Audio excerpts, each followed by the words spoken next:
हमारा पत्रकार साथियों से निवेदन है कि जो कोविड प्रोटोकॉल है उसको फॉलो कर लें आप। नहीं, आपके संग हम भी फंस जाएंगे। इतने करीब नहीं बैठा थी आपको। मैं सभी पत्रकार साथियों का धन्यवाद देना चाहता हूँ और लगातार हम और आप देख रहे हैं कि दोबारा बोले, आप पहले कनेक्ट ठीक कर लीजिए। तो मुख्यमंत्री जी का टिकट घोषित हो गया।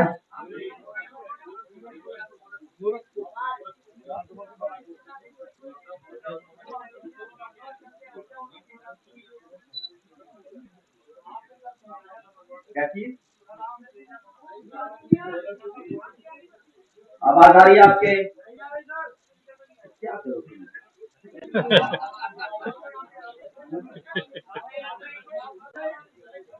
मैं अपने पत्रकार साथियों का धन्यवाद देना चाहता हूँ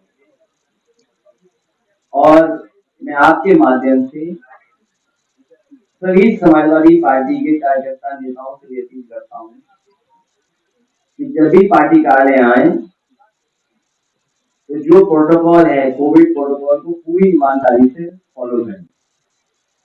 जहां हम लोग फॉलो कर रहे हैं वही हमें सभी कार्यकर्ताओं से अपील करता हूं एक बार फिर, क्योंकि चुनाव बहुत महत्वपूर्ण है। इस प्रोटोकॉल के बहाने भारतीय जनता पार्टी ये भी साजिश कर सकती है कि जहां समाजवादी पार्टी के वोट ज्यादा हो एम्बुलेंस फ्री कर दें। नौगांव सादात का जब चुनाव था मैंने बहुत करीब से देखा था कि जहां जहां समाजवादी पार्टी का वोट था वहां पर एम्बुलेंस और पुलिस को लगा दिया गया। जैसे ही कोई बाहर निकलता था लाठी मारते थे, अपमानित करते थे या फिर दबाव बनाते थे कि वोट डालने में है और अगर डालने जाओगे आप तो आपके खिलाफ कार्रवाई हो जाएगी।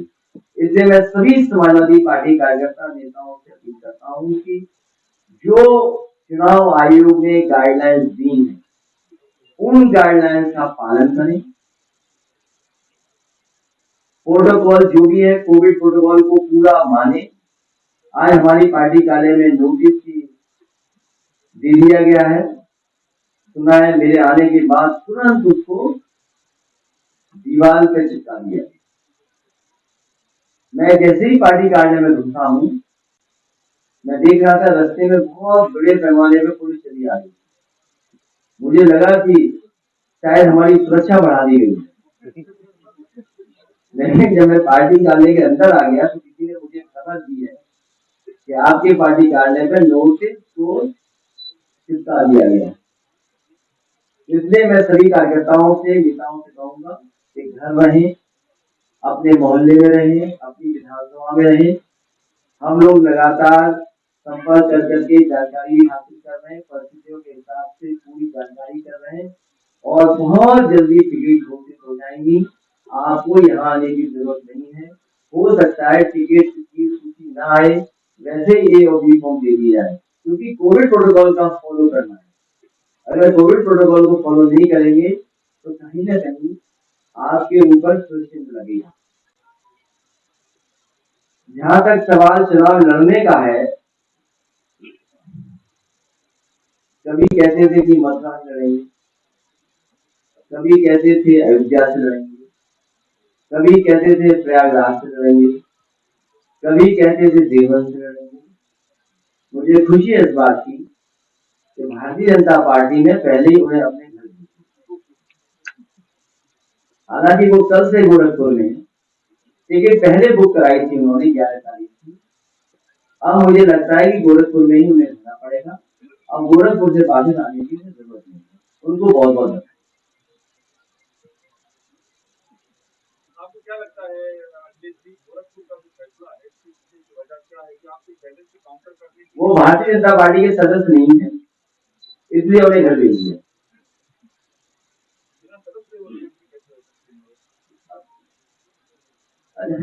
आप किसी पार्टी के सदस्य हो तब भी आप मुख्यमंत्री हो सकते हैं।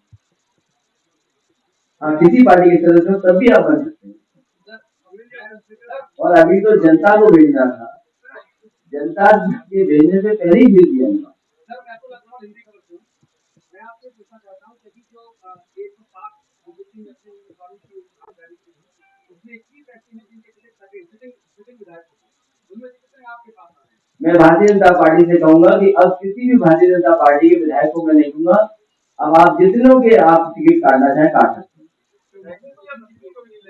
मंत्रियों को भी नहीं लेंगे, वो जिसकी टिकट काटना चाहें काटे। अब समाजवादी पार्टी में उनको नहीं लेंगे।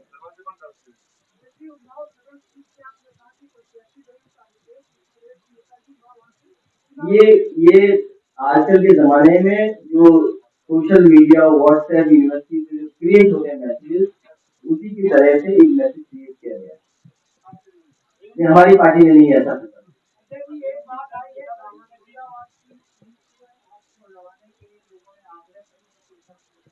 मुझे अभी पत्र नहीं मिला है, तो यह बात होना अच्छा है।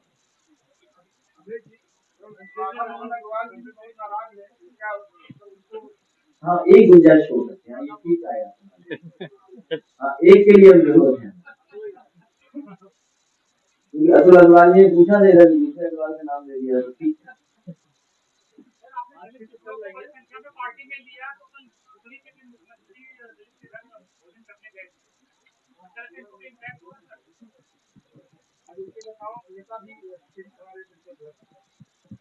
मैंने आपको कहा कि समाजवादी पार्टी के गठबंधन के साथ 80% जनता और 20% बीजेपी के खिलाफ लोग हैं, तो 100 है पूरे हमारे साथ।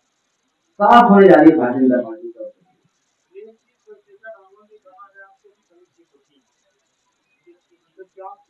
इसी से जुड़ा हुआ सवाल मेरा, मैं जयप्रकाश पाठक हूं डायनामाइट ग्रुप से। सवाल इसी से जुड़ा हुआ है कि आप लोग राजनीतिक सौदेबाजी कर रहे हैं। ये पूछ रहे हैं, ये दिल्ली से आए हैं, इनसे इनको पूछ रहे हैं, ये सब पता है, इसलिए पूछ रहे हैं। आप प्रतिनिधित्व नहीं देना चाहते हैं, आपने इसको 1 महीने के लिए लटका के रखा, उसके बाद आपने उसको सम्मान नहीं दिया। समाजवादी पार्टी से जो भी उन्होंने बात की, मैंने उसी समय आरएलडी से बात करके रामपुर मनिहारी वाली सीट छोड़ी और साथ ही साथ गाजियाबाद की सीट दी। 2 सीटें पूरी दे दी गई थी। उसके बाद उन्होंने किसी को फोन मिलाया, अब वो फोन किससे बातचीत हुई है मैं नहीं जानता, और उसके बाद वो आए कि मेरा संगठन मेरे खिलाफ है, मैं चुनाव नहीं कर सकता और मैं चुनाव नहीं लड़ूंगा, ये बात हुई। लेकिन अब वो फोन किसका था, किसकी साजिश थी, इसीलिए मैंने कहा कि आज के बाद अब समाजवादी पार्टी में दूसरे दलों को नहीं लिया जा सकता एक्सेप्ट वन।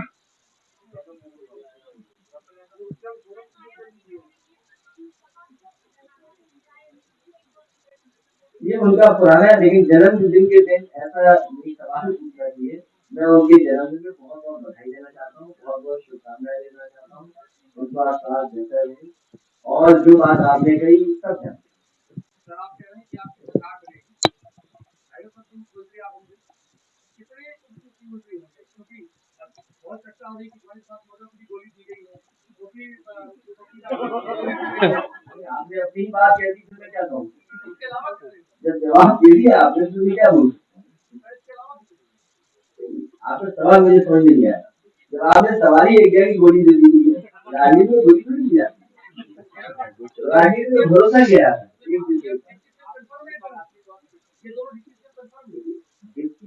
कोई पोस्ट नहीं,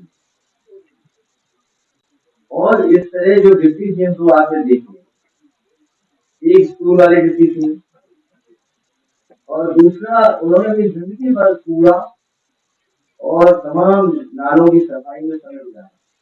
क्या लखनऊ साफ हो गया उनके डिप्टी सीएम बनने से? क्या लखनऊ स्मार्ट सिटी बन गया? लेकिन एक सच था, मुख्यमंत्री नहीं बनना चाहिए, लेकिन बाबा मुख्यमंत्री ने बनने नहीं दिया। आपने जो है अभी तक मैं कई मौकों पर रहा हूँ, सदन में भी मैंने देखा कि आपने पूरा और इसका जिम्मेदारी निभाई थी, वो तो भी पूरी नहीं कर पाए, तो कैसी डिप्टी थी। अभी तो जितने भी नेता गोमती का किनारा है नदी, आप जैसे बहुत सारे लोग लखनऊ बैठे हैं, 900 मीटर अगर जुड़ गया होगा तो देश का सबसे बेहतरीन रिवर फ्रंट होगा, और ये एग्जाम्पलरी काम किया था समाजवादी। इसलिए समाजवादी पार्टी जहां लोगों को जोड़ रही, हम अपने लोगों को थोड़ा पीछे करके दूसरों को साथ ला रहे और जोड़ने का काम कर रहे हैं। इसलिए समाजवादी पार्टी लगातार पॉजिटिव पॉलिटिक्स कर रही है। हम नेगेटिव पॉलिटिक्स नहीं करते। समाजवादी पार्टी प्रोग्रेसिव पॉलिटिक्स कर रही है। और ये जो लोग कह रहे हैं कि 80-20, ये वो लोग हैं जिन्होंने अपने 4.5 साल के कार्यकाल में बिजली के कारखाने का नाम नहीं रख पाए। जो लोग अपने बिजली के कारखाने का नाम नहीं रख पाए, उन्हें इस बात की तकलीफ है कि समाजवादी पार्टी ने क्यों फैसला किया कि बिजली फ्री नहीं, किसानों को फ्री सिंचाई दे, लैपटॉप डिस्ट्रीब्यूशन होगा। इसलिए समाजवादी पार्टी प्रोग्रेसिव पॉलिटिक्स और अपने प्रोग्रेसिव मैनिफेस्टो के साथ जनता के बीच हो जाएगी। और जहां तक जोड़ने का सवाल है, समाजवादी पार्टी की कोशिश रहेगी कि हर वर्ग के लोगों को जोड़े, हर वर्ग के लोगों को साथ लाए, कम से कम दिखे कि हाँ समाजवादी पार्टी के साथ सब लोग खड़े। इसीलिए अपने लोगों को पीछे करके मैंने दूसरी पार्टी को देखा और बड़े बड़े मुद्दे को साथ लाने का काम किया।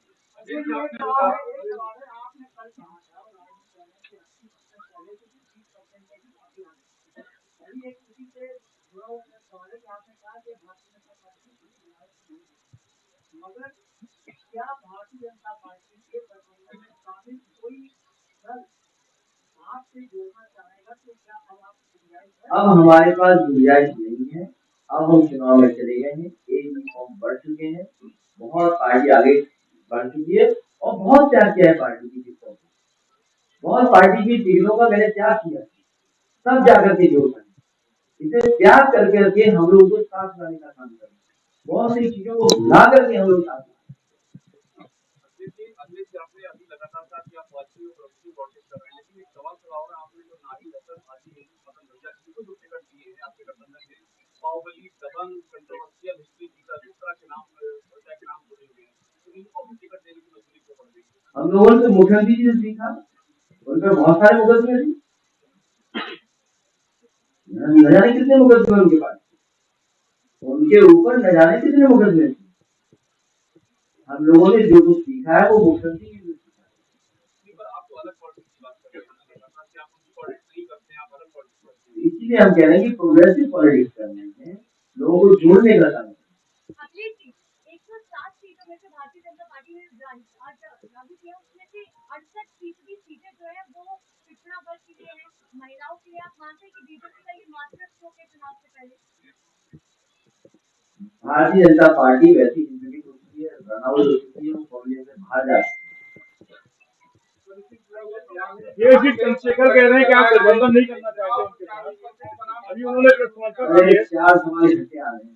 चंद्रशेखर जी ने प्रेस कॉन्फ्रेंस करके कहा है कि आप गठबंधन उनको नहीं लेना चाहते।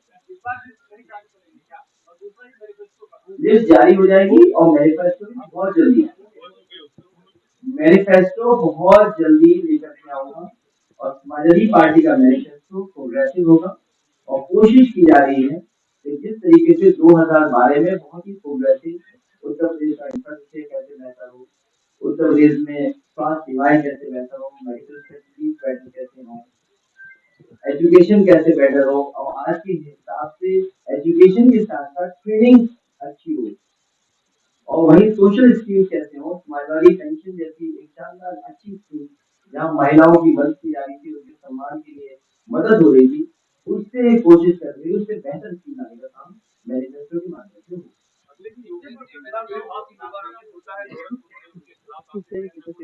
गोरखपुर में इस बार समाजवादी पार्टी सभी सीटें जीतने जा रही है। जो मुख्यमंत्री वहां मेट्रो न चला पाया, पहली घोषणा आप याद करो, आप में से अगर मैं गलत हूं तो मुझे ठीक करना। जिस तरह मुख्यमंत्री जी झांसी पहुंचे, उन्होंने कहा कि सरकार बन गई है, झांसी में मेट्रो होगी और गोरखपुर में मेट्रो होगी।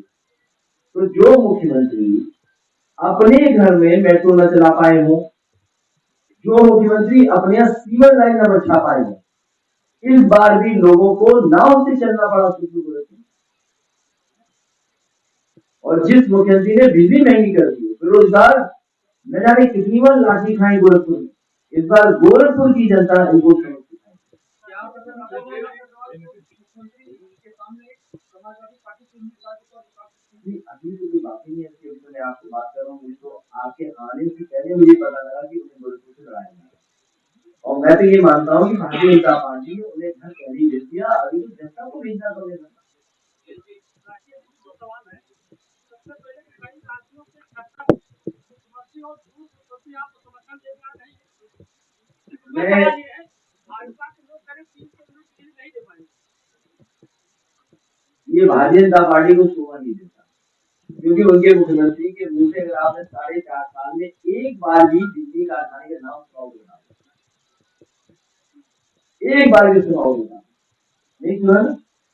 इसका मतलब ये है कि वो बिजली की जो बन रही थी उसको भी पूरा नहीं किया। जितने बिजली के कारखाने समाजवादी सरकार में बन रहे थे वो अभी भी नहीं पूरे हुए, समाजवादी सरकार में पूरे होंगे और 30 यूनिट फ्री बिजली देने का काम भी समाजवादी सरकार में होगा। और बहुत सोच समझ के फैसला लिया, कोई ऐसे ही फैसला नहीं लिया। और फैसला उस दिन लिया जब नया साल था, पहली तारीख थी, 22 में चुनाव होना है, 22 में सरकार बनी।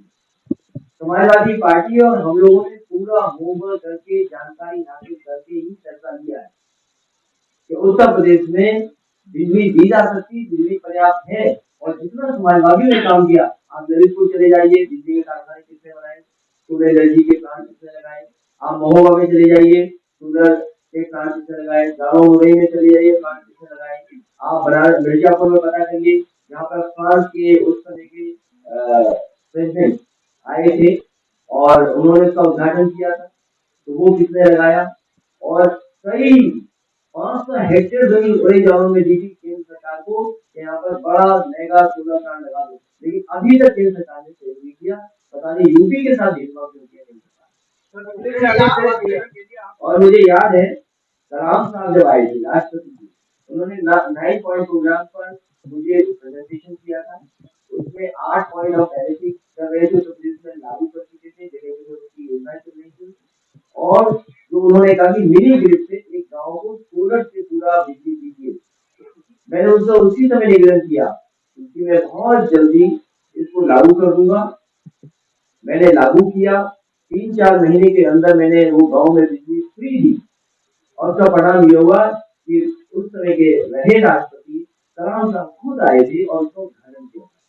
आज भी इस गांव में पूरी फ्री बिजली, वो चक्की चलाए, चाहे सोलर लाइट घरों में बिजली जलाए, चक्की चलाए, अपना सिंचाई का काम करें, सब कुछ फ्री।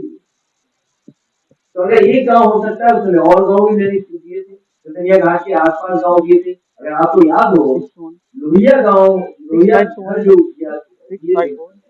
उसमें सभी में सोलर था, सोलर से एनर्जी से बिजली मिल रही थी, पंखे चल रहे थे। तो वो काम क्यों नहीं हो सकता? वो काम पुनः समाजवादी सरकार में पड़ेगा जिसमें गरीबों को कोई बिजली नहीं मिलता। अभी आपने बोला कि भाजपा से जो विधायक आए थे उनको आप पार्टी में नहीं देंगे, लेकिन अगर भाजपा सरकार के बड़े अफसर आपकी पार्टी में बगैर किसी शर्त के शामिल होना चाहे, उनको देंगे या नहीं देंगे?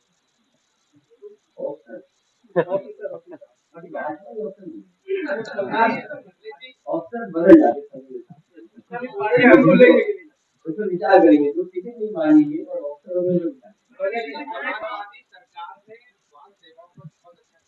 किसने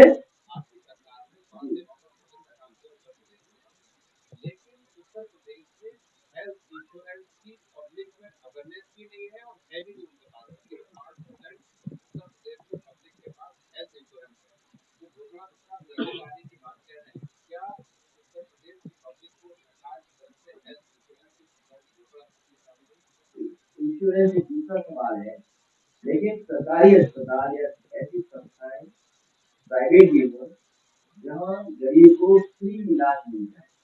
समाजवादी पार्टी की कोशिश होगी कि उत्तर प्रदेश में ज्यादा से ज्यादा गरीबों को फ्री इलाज मिले, उसको किसी भी दवाई जांच और बड़ी से बड़ी बीमारी में पैसा मिले।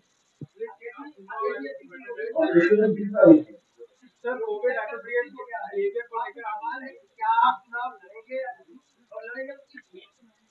अभी नहीं बताएंगे, पार्टी तय करेगी, उसी तारीख फैसला। मुझे ये नहीं पता कि तुम्हारी पार्टी कार्यालय में धारा 144 कब लागू हुई थी।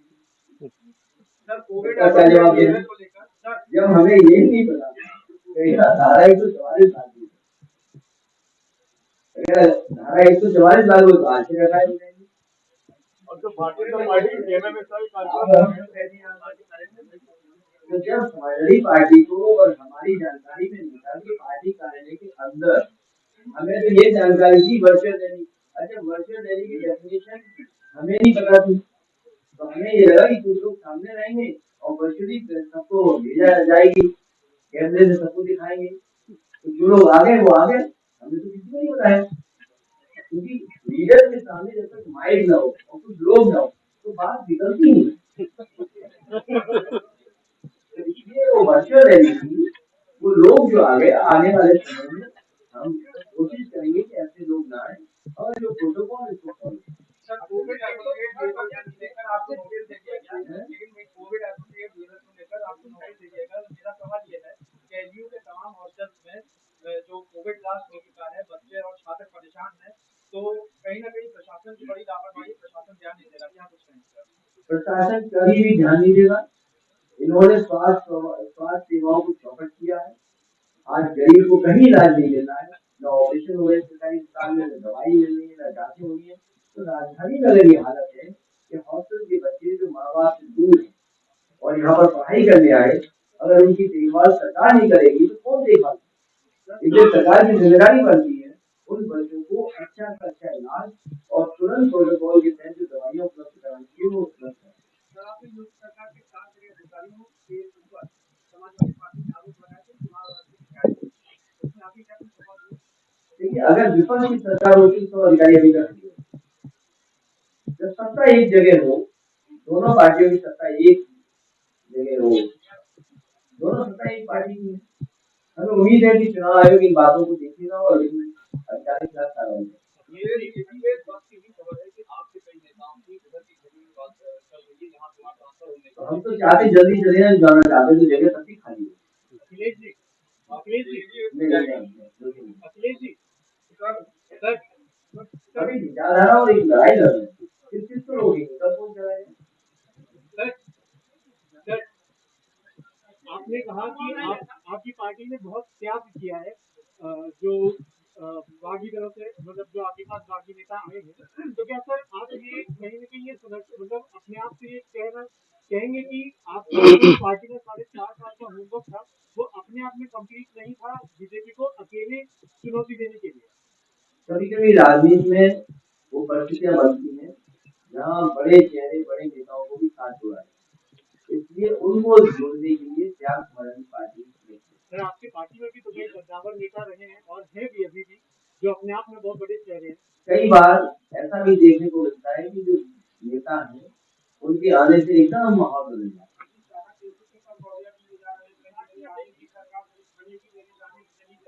तो अच्छी बात है, किसी के आने से अगर बाहर आए तो अच्छी बात है।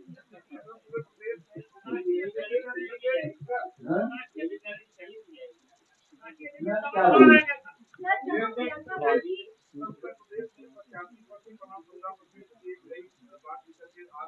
तुम बात ही नहीं समझ पाते। मैंने ये कहा 80% लोग समाजवादी पार्टी और सहयोगी दलों के साथ हैं। जब से वो लोग आ गए हैं तो 20% खिलाफ लोग भी हमारे साथ आ गए हैं। तो जब खिलाफ लोग आ जाएंगे, गठबंधन के साथ पहले 80% लोग थे, उनका सफाया हो जाएगा। सर, वो स्कूल वाले को फोन करती है। सर,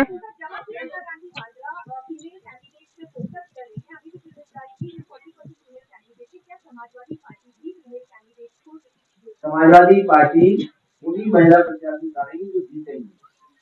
समाजवादी का हाल सामने जा रहा है, प्रचारों को आप इंद्रजीत रहे हैं, तो देख रहे हैं, कल आपकी पार्टी में जाना चाहता है, इनको भी है,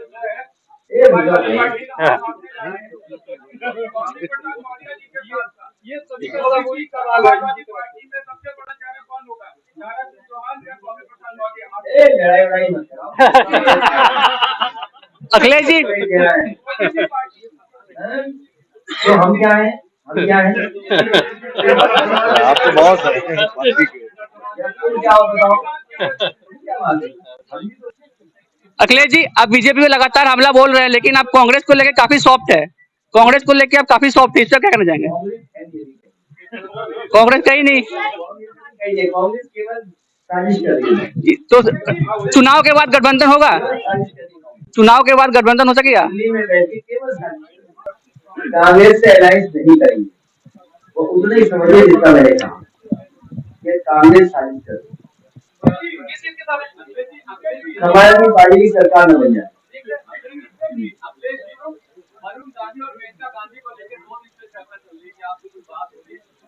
नहीं, मेरी कोई बात नहीं।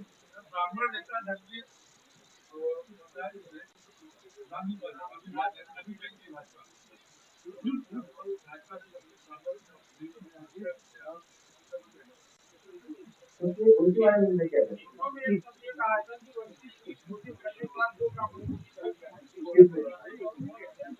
हमारे लिए तो अभी कहाँ 400 होने को, 400 जो सबसे पहले घोषणा थी जो बताओ कौन सी थी? आप खुद करेक्ट कर देते उनको, सबसे पहले कौन सी घोषणा थी बताइए? नहीं, अभी तो बहुत होनी हो, 400 होनी।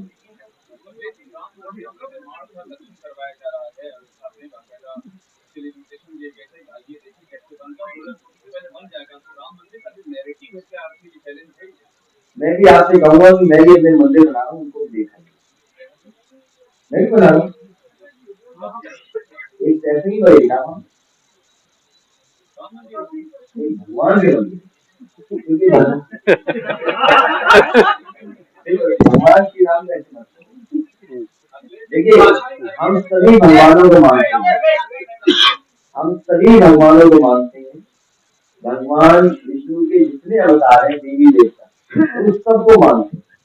और क्योंकि बहुत कई बार बहुत जानकारी नहीं होती है, इसलिए ज्यादा बोलना ठीक नहीं। लेकिन आने वाली पीढ़ी सही चीजें समझिए, इसलिए समाजवादी पार्टी और हम लोग पहले प्रोग्रेसिव पॉलिटिक्स करें, उससे जीवन बदलेगा। सड़क अच्छी हो, अस्पताल अच्छा हो, स्वास्थ्य सेवाएं अच्छी हो,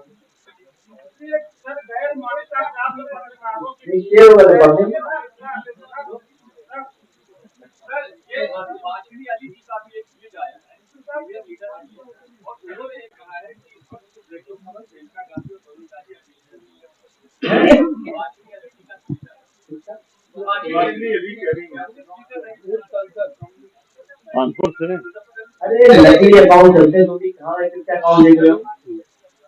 पीछे लकी अकाउंट तो नहीं देख रहे हो? तेरी अकाउंट बहुत चलते हैं, बीजेपी चलवाती है।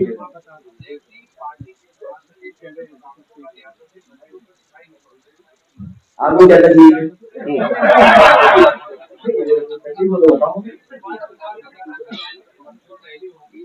अगर आपको कोई तकलीफ हो तो बताओ ना। वो लगातार हमारे संपर्क में, लगातार विद्यार्थियों से बातचीत करे, लगातार नेताओं से बात करे, आपको बताना जरूरी कौन क्या करना।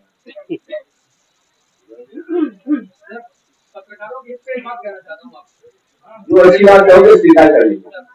मैं कहना चाहता हूँ जो दिया जाता है आपकी तरफ से, उसमें 2-4-5 मिनट की देरी चलती है, तो एक घंटा आधे घंटे की देरी होती है, तो लगातार न्यूज़ रूम पूरा अव्यवस्थित हो जाता है, क्योंकि हम सब लोग वेट कर रहे होते हैं ये टाइम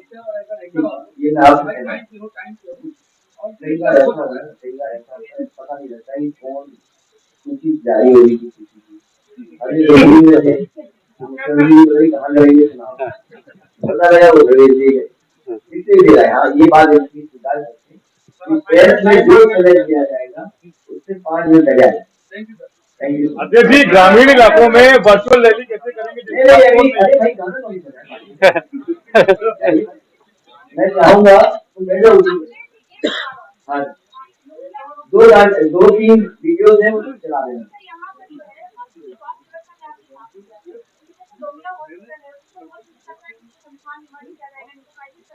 देखिए, वो एक बहस लंबी है, एक मेरे रोजगार द्वारा समझिए। देखिए, लोहिया इंस्टीट्यूट और लोहिया अस्पताल, क्योंकि एक विभाग, 2 अलग अलग विभाग हैं, तो दोनों अलग अलग विभाग एक साथ नहीं जाना चाहते, पता नहीं कारण क्या है। लेकिन वो इंस्टीट्यूट अच्छी चले, नेताजी ने बनवाई थी, उसको आगे नहीं बढ़ाया और वो ऐसी इंस्टीट्यूट है जहाँ पर फ्री इलाज मतलब सस्ता इलाज मिलता है। लेकिन जब वो मर्ज हो जाएंगे तो बजट कौन देगा सस्ते इलाज के लिए? इसलिए सरकार पीछे हट जाती है। सरकार को वही डॉक्टर नर्सेज स्टाफ को सुविधा देनी चाहिए जो समाजवादी सरकार में सुविधाएं मिली थी। मुझे याद है वहां पर सभी लोगों ने आंदोलन किया था और ये कहा कि जो पीजीआई की सुविधाएं हैं वो उस इंस्टीट्यूट में मिलनी चाहिए। मैंने तय किया और लागू हो गई। तो जो उनकी डिमांड्स हैं उनको पूरा किया जाए। एक इंस्टीट्यूशन अच्छी है जहाँ पर सस्ता इलाज होता है, फ्री इलाज होता है, जांचें भी फ्री होती, मशीनें भी बहुत थी। वो मर्ज हो या मर्ज बनकर के यूनिवर्सिटी या कॉलेज कैसे बने उस दिशा में सरकार को काम करना चाहिए और ऐसे नहीं काम करना चाहिए कि रिवॉल्वर लेकर के चले जाओ और एमआरआई मशीन खड़ा करो।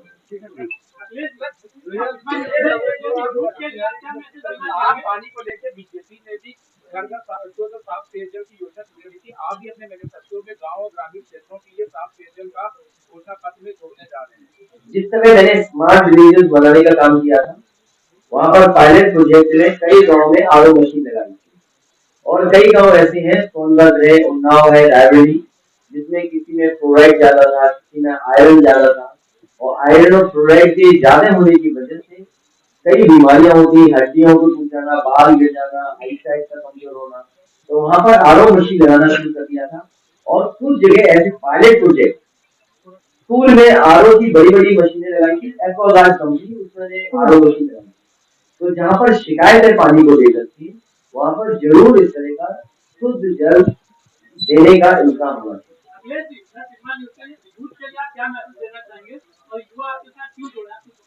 मैं नौजवानों से कहना चाहूंगा कि नौजवानों साथ आइए, आगे बढ़िए, पॉजिटिव पॉलिटिक्स करिए, प्रोग्रेसिव पॉलिटिक्स के लोगों के साथ खड़े हुए, डेवलपमेंट के साथ खड़े हुए, जो इंफ्रास्ट्रक्चर को बेहतर बनाए ऐसी पार्टी ऐसी सरकार के साथ आइए। जो लोग नफरत फैलाएं, समाज को बांटे, डिवाइड एंड रूल करें, उनको लगाने का काम करें। एससीएल यहाँ आया है, कोशिश होगी एससीएल की तरह जो ट्रेनिंग इंस्टीट्यूट है अगर यूपी में आएंगे तो यहाँ कंपनियों को अपना लाभ मिलेगा, वहीं यहाँ के नौजवानों को भी नौकरी रोजगार मिलेगा। मेरा लालच यही होगा कि अगर लखनऊ तक एससीएल आ गई तो एससीएल जैसी कोई और संस्था अगर पूर्वांचल में आना चाहिए और बुंदेलखंड में आना चाहिए तो कोई भी सुविधा देनी पड़ेगी, एससीएल से ज्यादा सुविधा देनी पड़ेगी। तो समाजवादी सरकार में एससीएल जैसी सुविधाएं देने का काम करेंगे। साथ ही साथ जब समाजवादी पार्टी 20 लाख के लगभग लैपटॉप बांट सकती है तो लाखों नौकरियां वो मैन्युफैक्चर कर दिलाते हैं, इसलिए नहीं सर एक सवाल 20 लाख लैपटॉप समाजवादी सरकार बांट सकती है तो सोचो आईटी डिपार्टमेंट में कितनी अपॉर्चुनिटी क्रिएट कर सकते हैं। जैसे हमने कुछ कहा बीजेपी चोरी कर ली, लेकिन मैं आपसे कह रहा हूँ जो सरकार जो पार्टी 20 लाख लैपटॉप दे सकती है तो सोचो कितने लाखों जॉब आईटी सेक्टर में क्रिएट कर सकती है। और मैं आपको भरोसा दिलाता हूँ कि जिस समय मैनिफेस्टो आएगा आईटी से रिलेटेड और आईटी से संबंध रखने वाली कोर्सेज जो पढ़ करके बच्चे हैं न जाने कितने बड़े पैमाने पर समाजवादी सरकार में नौकरी की अपॉर्चुनिटी मिलेगी। और जो 20 लाख है एक सक्सेसफुल स्टोरी है 20 लाख।